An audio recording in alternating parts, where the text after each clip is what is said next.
Dobrodošli nazaj. Borilne veščine so v zadnjih letih postale priljubljen način športnega udejstvovanja. Še več, že nekaj časa doživljajo pravi razcvet in nič ne kaže, da bi se ustavil. Zanj se odločajo tako mladi in stari, ženske, moški, skratka vsi.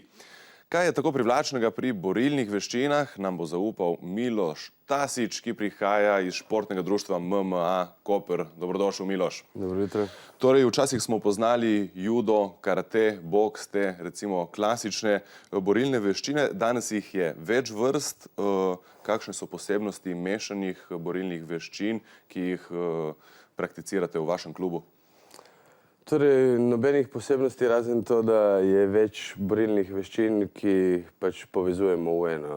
Torej, omejena so pravila, govorimo o športni borbi, ki jo sestavljajo tako boks, karate, judo in vse te veščine, ki jih pač povežejo v eno. Kaj pridobi nekdo, ki izvaja borilne veščine, ki jih trenira?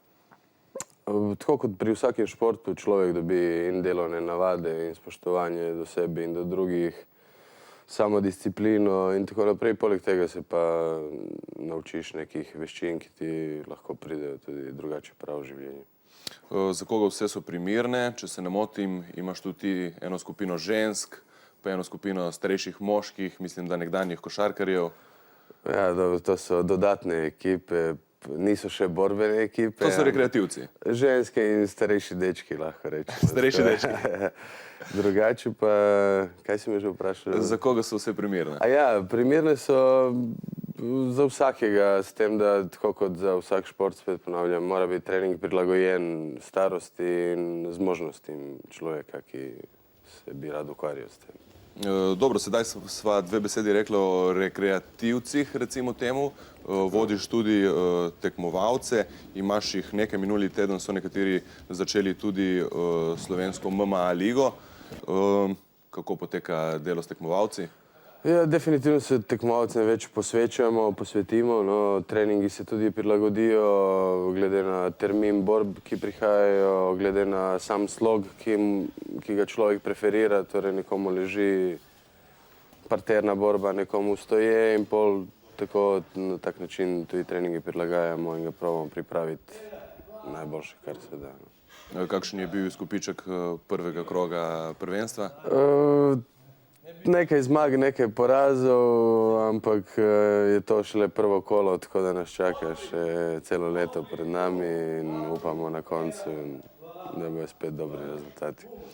Javnost pa tudi mediji borce označujemo za novodobne gladiatorje. Kljub temu, da ste v slovenskem prostoru prisotni že nekaj let, nekateri mislijo, da so borci neke vrste suroveži in pogosto se zanemarja ta športni duh, spoštovanje, ki si ga izkažejo pred in po tekmi. Kako ti gledaš na vse te zadeve? Ja, ne morem zanikati, da ni surov šport. Definitivno je surov šport, s tem, da kot si rekel, to brez spoštovanja in do sebe, do drugih in trdega dela ne pride človek nikamor, kot povsod drugje. Tako da nek predsodek verjamem, da bo še dolgo se držal in tako kot v vsakem športu tudi ta ima svoje slabe predstavnike in dobre, ampak mislim, da so tu ljudje, kot vsi ostali, zelo pozitivni in pravi športniki v vsakem smislu. Mene vedno fascinira to, da ko sem imel priložnost oziroma ko sem videl nekatere borbe, čeprav v ringu oziroma v oktagonu sta se borca tepla na vso moč in bi izgledalo, kot da bi se hotela ubiti, na koncu se objameta, se poljubita, si sežeta v roke. To je en ključen del tega športa. Ja, definitivno. Mislim, spet pravila obstajajo za nekoga, ki laično to gleda, res gleda precej kruto, ampak tudi to je šport, ki ima svoja pravila, od organizacije do organizacije so lahko različna, ampak vsak, ki pride v ring, ve, koliko je potrebnega odrekanja, da prideš sploh do tja, kaj šele, da narediš neke rezultate v življenju, tako da se spoštujemo med sabo. Slovenci imamo kar nekaj dobrih borcev, nekateri so prestopili tudi med profesionalce, ampak za tuje organizacije. Zakaj je temu tako? Ja, spet smo tam, kot vsak športnik za trebuhom, s trebuhom za kruhom in normalno tujina povsod ponuja boljše možnosti, tako tudi pri nas. Pri nas dejansko ni te scene razvite toliko, da bi človek lahko zastopal za neko slovensko organizacijo in od tega živel.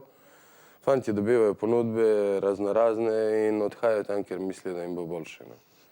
Ti in še nekateri fantje skrbite tukaj v slovenski Istri, da se ta šport razvija. Kako je drugod po Sloveniji, kje je recimo center?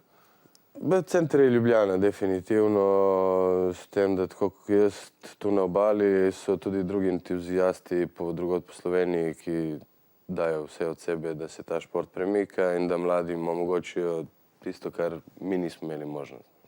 Kje vidiš prihodnost MMA? Ja, glede na to, da je najbolj rastoč šport zadnje čase gledanosti, pričakujem, da bo gledanost še večja in da bo ljudje prebili ta led in dojeli, da so to samo športniki in da bo vse skupaj še bolj razvito v prihodnosti. Miloš, najlepša hvala. Upam, da se bo to tudi zgodilo. Hvala in srečno. Tudi vam.